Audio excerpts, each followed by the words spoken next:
Employee Handbook. An employee handbook guides employees and explains in written form the company vision and mission statements, corporate values or philosophy, history, policies, disciplinary offenses, and sanctions and benefits. It also includes the key officers as well as management's standard and expectation regarding employee conduct and behavior. Employees are expected to read the handbook and acknowledge that they have received and understood its contents by signing the acknowledgement portion. Ang employee handbook ay isang dokumento na naglalaman ng mahalagang impormasyon para sa mga empleyado tungkol sa mga halaga, polisiya at mga inisahan ng company. Karaniwan kabilang dito ang mission at vision ng kumpanya, kasaysayan, mga pangunahing halaga, at isang paglalarawan ng mga benepisyo para sa mga empleyado. Tinutukoy din ng handbook ang mga patakaran sa pag-uugali, mga parusa para sa hindi tamang asal at mga responsibilidad ng parehong empleyado at pamumunuan. Madalas ding itinatampok ang mga pangunahing tauhan sa organisasyon at itinatakda ang mga pamantayan para sa asal ng mga empleyado. Inaasahan na babasahin at unawain ng mga empleyado ang handbook at pipirma sila bilang patunay na kanilang natanggap at naintindihan ang nilalaman nito. Employee voice. Employees pertains to how much say employees have regarding matters that concern them and the organization. It is a two-way dialogue and employees are given the opportunity to involve in problem solving and grievance procedures. Baxall and Purcell 2003 defined the coverage employee voice a whole variety of processes and structures which enable and sometimes empower employee directly and indirectly to contribute to the decision-making power of the firm. Ang employee voice ay tumutukoy sa lawak ng pagkakataon ng mga empleyado ng magpahayag ng kanilang opinyon, magbigay ng input at makaapekto sa mga desisyon na may kinalaman sa kanila at sa organisasyon. Ito ay isang proseso ng komunikasyon na may dalawang direksyon, kung saan ang mga empleyado ay may pagkakataon makibahagi sa paglutas ng mga problema at pag-address ng mga hinaing o reklamo. Ayon kina Baxell at Purcell 2003, ang employee voice ay tumutukoy sa isang malawak na hanin ng mga proseso at ekstruktura na nagpapahintulot sa mga empleyado, direktang o hindi direktang, na makakapag-ambag sa proseso ng paggawa ng desisyon sa loob ng organisasyon.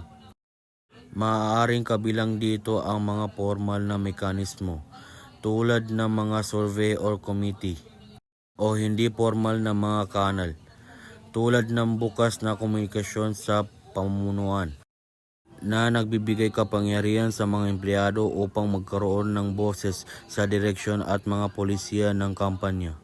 Practices. The second P is practices.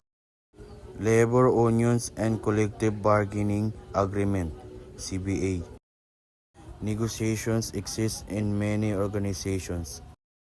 A labor organization is any union or association organized for the purposes of collective bargaining in relation to the employees' conditions of employment. The different kinds of labor organization are the following. Number 1. Independent labor union. This is a labor union without any affiliation to a national federation. Number 2. Legitimate labor organization. It is any labor organization registered with the Bureau of Labor Relations. Number 3.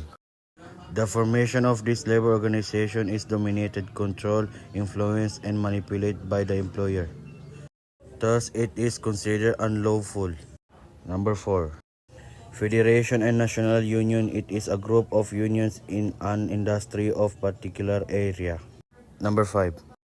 Trade association, these are labor organizations formed by self-employed individuals, morals workers, and those without any definite employers or company affiliations. The types of individuals who are eligible to join or form labor organization are the following. Number 1. Rank and file employees of covered organization. Number 2.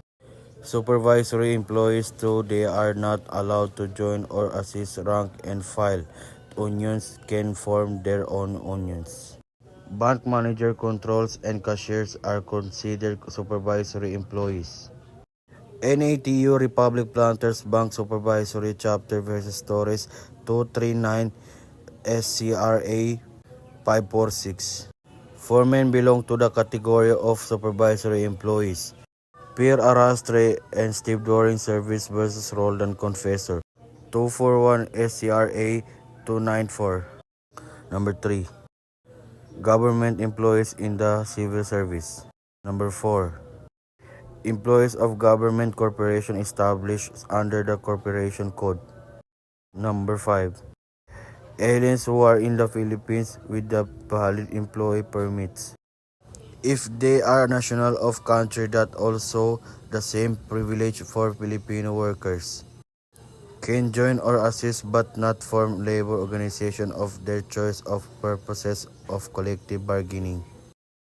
These are the personnel who are not joint eligible or allowed to join or form labor organizations. Number 1. Managerial employees. The nature of their work includes policies making for the organization they are working for. They have the power to implement management policies such as hiring, transferring, suspending, laying off, recalling, discharging, or disciplining employees. Number 2. Subversive or member of subversive organization. Subversive group are those engaged in rebellious or seditious activities. Number 3. Employees of cooperatives, since they are also member of such cooperatives. They are considered owner of these cooperatives and therefore cannot bargain or negotiate with themselves as part owners. However, this prohibition does not allow to employees who are not members or co-owners. Number 4.